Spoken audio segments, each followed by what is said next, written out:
नमस्कार दोस्तों, देसी दिल वाले में आपका स्वागत है। आज हम आपके लिए लेकर आए हैं 1950 से 1955 के उस सुनहरे युग को, जहां पर दिलीप कुमार, राज कपूर जैसे अभिनेता आए और उन्होंने अपनी शैली को टीवी पर दिखाया फिल्मों के माध्यम से। यह वह समय था जब स्वतंत्रता के बाद एक नई आग भारत में लगी थी। स्वतंत्रता के सूखे अखबारों और खोई इमारतों के बीच 1950 का दशक भारतीय सिनेमा की वह सुबह लेकर आया, जब कलाएं, सामाजिक चेतना और मनोरंजन के साथ एक नई चमक थी। उस समय खुश और राज कपूर एक ऐसे हीरो के रूप में उभरे जिन्होंने आवारा और श्री 420 फिल्मों के माध्यम से आम आदमी को आशा और दर्द की हंसी को पर्दे पर महसूस कराया। उनकी पर्दे पर दिखाई गई मासूमियत और आदिवासी शैली दर्शकों को दिल्ली की एक झोपड़ी से लेकर मुंबई के अधूरे अंधेरे तक के मासूम पथ पर ले आई। इसी बीच दिलीप कुमार ने ट्रेजेडी किंग के रूप में अपनी पहचान बनाई, जिन्होंने अंधा कानून, देवदास जैसी फिल्मों में संवेदनशील और दर्द भरे अभिनय से दर्शकों की आत्मा को झंझोर कर रख दिया। इसके साथ ही देवानंद जी ने अपनी मखमली आवाज, तेज चाल और आकर्षक मुस्कान के साथ रोमांस की नई परिभाषा साबित की, खासकर बाजी और जागते रहो में। इस दौरान संगीतकारों ने भी अपनी दस्तक दी। एस.डी. बर्मन और आमिर खान जैसे संगीतकारों ने, निर्माण ने लता मंगेशकर और मोहम्मद रफी की आवाजों को वह जीवन और ऊर्जा दी, जो आज भी उनके गीतों की गूंज भारतीय दिलों में सुनाई देती है। सामाजिक मुद्दों को छूती हुई कहानियां, नौकरी, गरीबी, सामाजिक असमानता पर आधिकारिक फिल्मों आलोचनाओं के साथ साथ जन के जन तक दिल में पहुंचाया। सिनेमा घरों में भीड़ लगी क्योंकि लोग पर्दे पर अपनी खुद की दुनिया देख रहे थे। खुशी थी, दर्द थी, हंसी थी और प्यार और संगम भी था।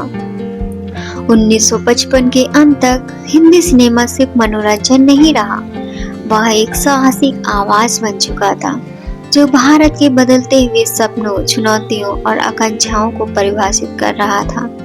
इस समय लोग सितारों ने आगे आने वाले दर्शकों को बुनियाद बनाया। वह दौर था जब प्रेम, क्रोध, प्रेरणा और सामाजिक चेतना का संगम होता था। 1955 से 1960 तक महाकाव्य सिनेमा और स्त्री पात्रों की गहराई भी हुई। 1955 के बाद हिंदी सिनेमा ने जो दिशा पकड़ी, वह केवल अभिनय या मनोरंजन की बात नहीं थी। अब यह एक शिल्प था, एक दर्शक बन चुका था और इस दर्शक में फिल्म कहानियां नहीं बल्कि दृश्यात्मक कविता बन चुकी थी। महबूब खान की मदर इंडिया 1957 में आई, भारतीय सिनेमा को अंतर्राष्ट्रीय पहचान दी। राधा की भूमिका में नरगिस ने जो मातृत्व, संघर्ष और नैतिकता दिखाई, वह आज भी सिनेमा के इतिहास में अमर है। एक महिला को सिर्फ प्रेमिका या पत्नी की भूमिका से निकालकर उन्होंने माँ, खेतिहर मजदूर और न्यायप्रिय नायिका के रूप में प्रस्तावित किया। यही फिल्म भारत की पहली ऑस्कर नॉमिनेटेड फिल्म बनी थी और इसने पूरी दुनिया का ध्यान भारतीय सिनेमा की ओर खींचा था। 1950 के अंत तक निर्देशक और कैमरे तकनीक में भी क्रांति आ चुकी थी। के आसिफ की मुगले आजम 1960 में आई, भारतीय फिल्म निर्माण का एक महाकाव्य बन गई। इस फिल्म में प्रेम था, सत्ता थी, विद्रोह था और कला था, जो पहले कभी भी नहीं देखा गया था। पृथ्वीराज कपूर, दिलीप कुमार और मधुबाला ने इस फिल्म को इतिहास में अंकित कर दिया। फिल्म के भव्य सेट्स, क्लासिक संगीत और संवाद सल्तनतें में झुक गई। इसके सामने आज भी दर्शकों की रूह को छू लेते हैं। इसी दौर में मीना कुमारी ने अपने अभिनय से ट्रेजेडी क्वीन की उपाधि प्राप्त की। शराबी, यहूदी, पहाड़ों जैसी किरदारों में उन्होंने भारतीय नारी के भीतर की टूटन और गरिमा दोनों को बेहद संवेदनशीलता से पर्दे पर जीवित किया। वही शम्मी कपूर ने अपनी खास शैली से रोमांस और मस्ती को नए अंदाज में परिभाषित किया। दिल दे के देखो तुम सा नहीं देखा जैसी फिल्मों में उन्होंने ऊर्जा से भरपूर अंदाज युवाओं को चाहता बन गया। संगीत की दुनिया में भी यह समय अभूतपूर्व रहा। लता मंगेशकर, मोहम्मद रफी और मन्ना डे जैसी आवाजें फिल्मों के लिए धड़कन बन चुकी थी। हर फिल्म के संगीत अब उनकी आत्मा बन चुकी थी। 1955 से 60 तक का यह दौर वह समय था जब सिनेमा ने खुद को कला, तकनीकी और विचार के स्तर पर विश्व सिनेमा की बराबरी में लाकर खड़ा किया। पर्दे पर प्रेम था, संघर्ष की महान कथाएं थी, तो पर्दे के पीछे निर्देशक, लेखक, संगीतकार एक नई दुनिया रच रहे थे। यह सिर्फ फिल्में नहीं थी, यह भारत की नई सोच थी, उसकी आत्मा और उसकी पहचान थी। 1960 का आरंभ होते ही इतिहास फिल्म से शुरू हुआ। मुगले आजम इस पूरे रंग में पेश किया गया जो भारतीय सिनेमा के लिए तकनीकी चमत्कार जैसा था। पर्दे पर पहली बार रंगों की दुनिया इतनी भव्य, इतनी जीवित लग रही थी कि आंखें नहीं हट रही थी। यह सिर्फ रंगीन फिल्म नहीं थी, यह उस समय का सपना था जो भारतीय सिनेमा को वैश्विक सिनेमा की बराबरी पर ला खड़ा किया। फिल्म की मधुमाला अनारकली बनकर एक प्रतीक बन गई। प्रेम, त्याग और सुंदरता सब कुछ दिखाया गया। इसी दशक की शुरुआत में रोमांस का अंदाज भी बदला। नई लहर के साथ चमकते हुए सितारे बनकर उतरे। जंगली, कश्मीर की कली और ब्लफ मास्टर जैसे फिल्मों में उनकी उलझती हुई मस्ती, मौला छवि और नृत्य से भरपूर अभिनय युवाओं को दीवाना बना गया। उनका गाना या हो केवल एक गाना नहीं था, उन समय युवाओं की आजादी का नारा बन गया था। शम्मी कपूर रोमांस को नए रंगों और आधुनिकता से साथ पर्दे पर लाए थे। वहीं दूसरी तरफ सिनेमा ने देशभक्ति के भाव को भी मजबूत रूप से पेश किया। मनोज कुमार, जिन्हें बाद में भारत कुमार कहा जाने लगा, उन्होंने शहीद 1965 में यह फिल्म बनाई और भगत सिंह की भूमिका निभाकर दर्शकों का दिल झकझोर दिया।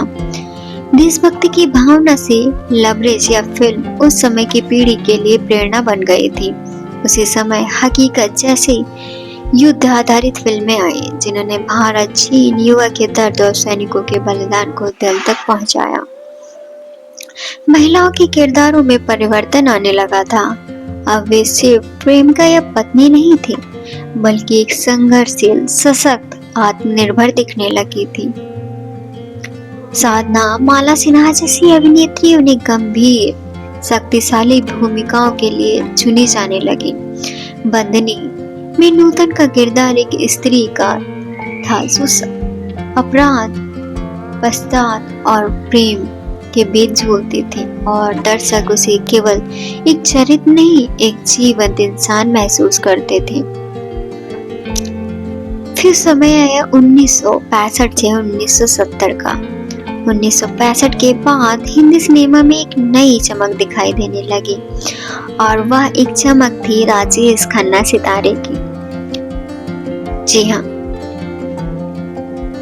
1969 में आराधना जैसी फिल्में आई जो न सिर्फ बॉक्स ऑफिस पर धमाका किया बल्कि राजेश खन्ना को भारतीय सिनेमा का पहला सुपरस्टार बना दिया। उनकी मुस्कान, उनकी नजाकत और पलके झुका के देखना, यह सब दर्शकों के दिल में उतर गया। मेरे सपनों की रानी, रूप तेरा मस्ताना, कहो ना कहो जैसे गीतों के साथ उन्होंने रोमांस को एक नया चेहरा दिया जो सदी के अंत तक लोगों को याद में रहा। राजेश खन्ना के साथ और एक नाम जुड़ा, किशोर कुमार की आवाज का। यहाँ तिकड़ी जैसी श्रोताओं और दर्शकों की रग रग में उतर गया। किशोर की गूंजती हुई आवाज में दर्द था, रोमांस था, मस्ती थी और रंगत थी जो सीधे दिल में उतरती थी। दिल के झरोखों में तुझको बिठा के ये शाम मस्तानी और जिंदगी एक सफर है सुहाना जैसे गीत आज भी अमर है, या फिर कह ले एवरग्रीन सॉन्ग है। हालांकि यह केवल राजेश खन्ना तक सीमित नहीं रहा। धर्मेंद्र अपनी दमदार शख्सियत और संजीदा भावनाओं से मशहूर हो चुके थे। फूल और पत्थर, मछली दीदी और अनुपमा में उनका अभिनय उन्हें एक गंभीर अभिनेता के रूप में स्थापित किया। वहीं शशि कपूर भी धीरे धीरे प्रमुख सितारों में कतार में आ रहे थे। खासकर उनके स्टाइलिश और शहरी नायक के रूप में निभाए गए किरदारों को खूब सराहा गया। अगर एक्ट्रेसेस की बात करें तो शर्मिला टैगोर, मुमताज और ऐसा पंछी, आनंद आश्रम जैसी फिल्मों से अपनी भूमिका में समाज में नारी के बदलते स्वरूप को दिखा रही थी। वे आत्मनिर्भर थी, विचारशील थी और स्पष्ट वक्ता बनने लगी थी। शर्मिला टैगोर ने जहां अपनी आवाज से सबको रिझाया, वहीं पर मुमताज की चुलबुली छवि मजबूत और स्क्रीन प्रेजेंस होती थी। इसी समय गुलजार जैसे लेखक और गीतकार भी आए। उनकी कहानियां, उनके गीत जैसे हमने देखी है उन आंखों की महकती खुशबू, फिल्मों को एक नई साहित्यिक परत दे रहे थे। ऋषिकेश मुखर्जी जैसे फिल्मकार भी सामने आए। आनंद, सफर, कड्डी, कई फिल्में उन्होंने की और कहानियां दिखाई। 1965 से 1970 तक का समय एक ऐसा कालखंड बन गया जब दर्शकों ने रोमांस को न सिर्फ महसूस किया बल्कि जिया। वह समय था जब सिनेमा केवल देखने का माध्यम नहीं था, वह एहसास का माध्यम था। राजेश खन्ना की आंखों में प्रेम था, किशोर कुमार की आवाज में आत्मा थी और गुलजार की कलम में भावनाएं थी। यह वो 5 साल थे जब सिनेमा ने सुपरस्टार, संगीत और सरलता को एक साथ गले लगाया था।